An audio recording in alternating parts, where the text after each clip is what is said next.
Bonjour à tous, j'espère que vous allez bien. Aujourd'hui, je vais faire un plat typiquement marocain, qui s'appelle rfissa. Par ce temps de froid, donc on a besoin de se réchauffer. Donc il n'y a pas mieux que rfissa. Donc pour cette recette, j'ai besoin d'1 kg de farine. J'ai mis du sel et de l'eau tiède. Donc et après, je vais maintenant faire ma pâte. Donc il faut avoir une pâte très lisse et souple. Je vais vous montrer ma technique, comment je fais sans me fatiguer avec le pétrissage. Donc là, je mélange juste le sel et la farine. Je mets l'eau. Et donc, je ramasse ma pâte tranquillement.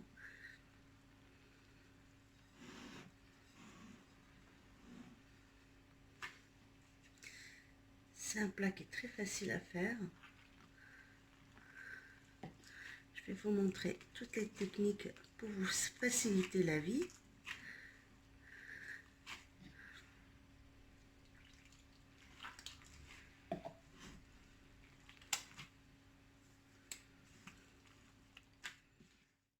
Donc là, vous voyez, j'ai juste mélangé ma pâte. Donc j'ai obtenu une pâte comme ça. Donc vous voyez, je ne l'ai pas pétri, rien du tout. Donc mon secret pour ne pas pétrir la pâte et après retrouver une pâte lisse et souple. Donc moi, je prends un sac de congélation où je vais mettre un peu d'huile et je vais mettre ma pâte reposer au maximum 2 heures et on se retrouve.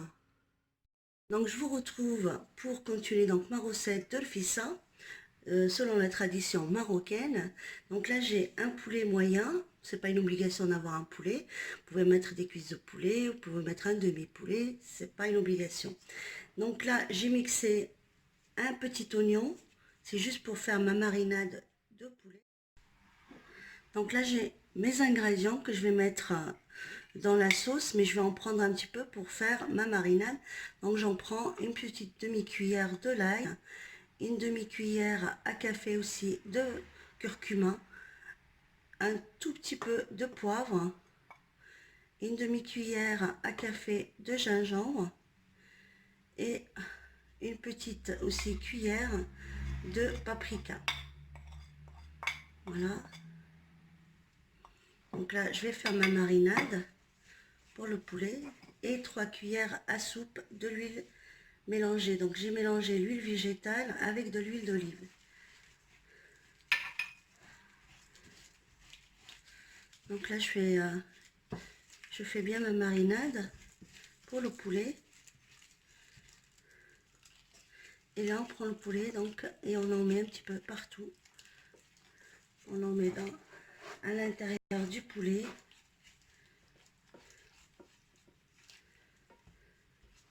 On met sur les côtés du poulet, comme ça, dans les cuisses.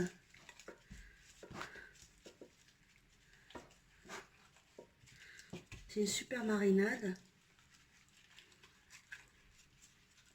Alors, j'ai oublié de vous dire que j'ai mis du sel aussi. Donc, il ne faut pas oublier de mettre du sel. Parce que j'avais le sel à côté aussi.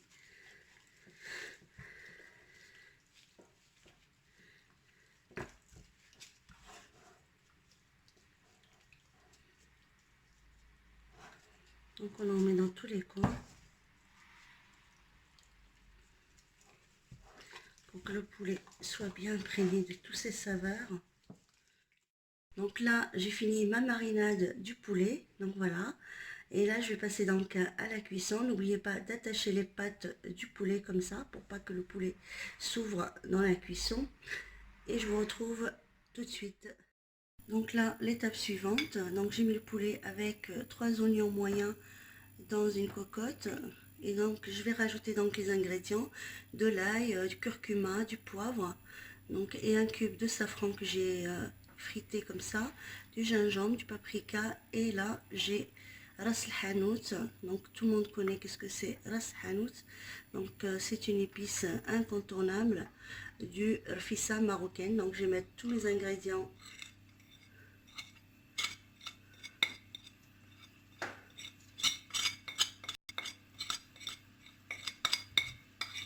d'un seul coup.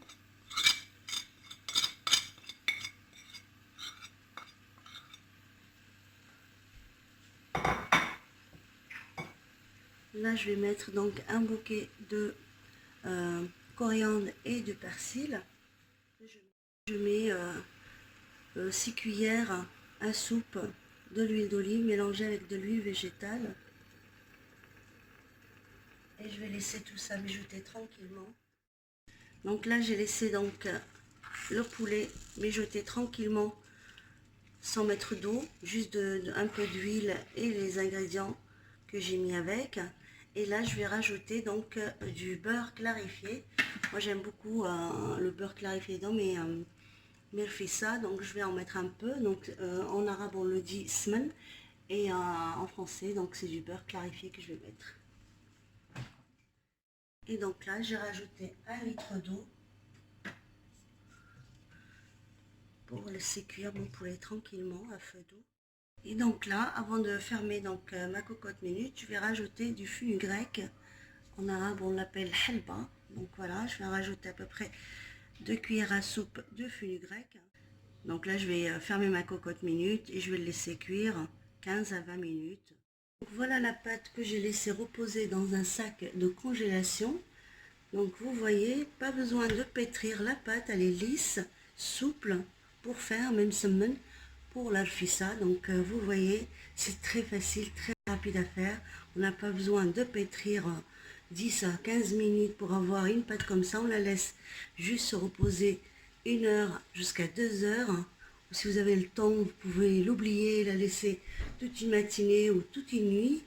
Et vous commencez à travailler avec parce qu'on peut se permettre de la laisser de côté parce qu'on ne met pas de levure chimique ou de levure boulangère. Donc c'est juste la pâte, juste la farine avec du sel. Donc vous voyez comment elle est lisse. Maintenant je pourrais travailler tranquillement avec une pâte qui est très souple et commencer même semaine. Et je vous retrouve après. Et des petites boules, des toutes petites. Voilà, donc moi je travaille comme ça. Vous voyez comment elle est souple. Et donc je viens, je les pose ici, j'en fais une autre jusqu'à ce que je termine ma pâte. Une fois que je les ai un petit peu badigeonnés de l'huile pour pas qu'ils durcissent, j'ai mis par-dessus un film en plastique et je vais les laisser reposer à peu près 5 minutes et je vous retrouve. À tout de suite. Donc là j'en fais une autre devant vous. Donc j'aplatis bien. Donc vous voyez la pâte très souple, très maniable.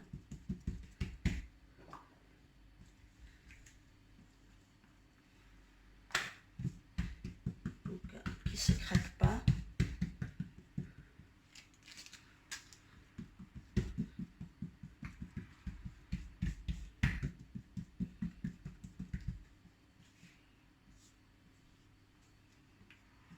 Donc vous voyez, très élastique.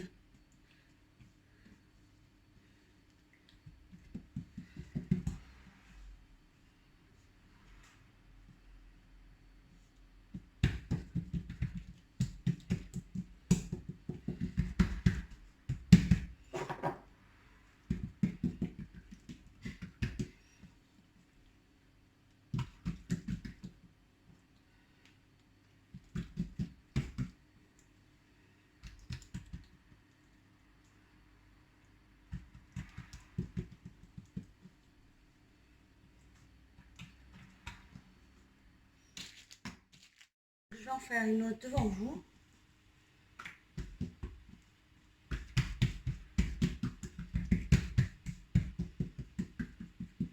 J'espère que vous allez adopter ce système. Une fois que vous voulez faire du msemen marocain, du msemen, vous mélangez votre farine avec du sel sans la pétrir après et vous la mettez dans un sac de congélation. Vous la laissez toute une nuit parce qu'il n'y a que du sel et de l'eau, donc pas de risque pour votre pâte. Plus la pâte elle se repose, plus elle devient facile à manier et vous obtiendrez un feuilletage exceptionnel de vos petits msemen. Donc vous voyez,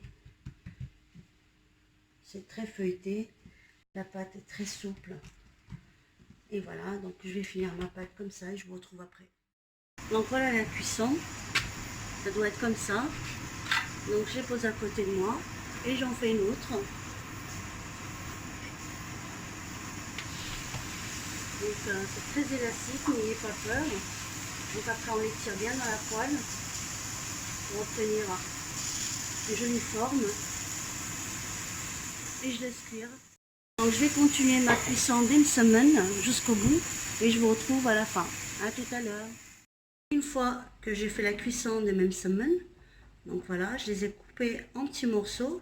Donc vous voyez, c'est des petits morceaux comme ça. Donc la pâte est très feuilletée, donc elle n'est pas épaisse. Pour ce genre de recette, il ne faut pas que la pâte soit épaisse, il faut vraiment que ça soit très léger. Voilà, et donc maintenant il me reste juste à servir et à vous retrouver après le service. À tout à l'heure. Donc voilà, marfissa au poulet. J'espère que cette recette vous plaira et que vous allez la réaliser chez vous. Donc c'est une recette qui est très simple et rapide à faire. Et n'oubliez pas de liker et de vous abonner à ma chaîne. Et je vous dis à bientôt pour une nouvelle recette. Ciao.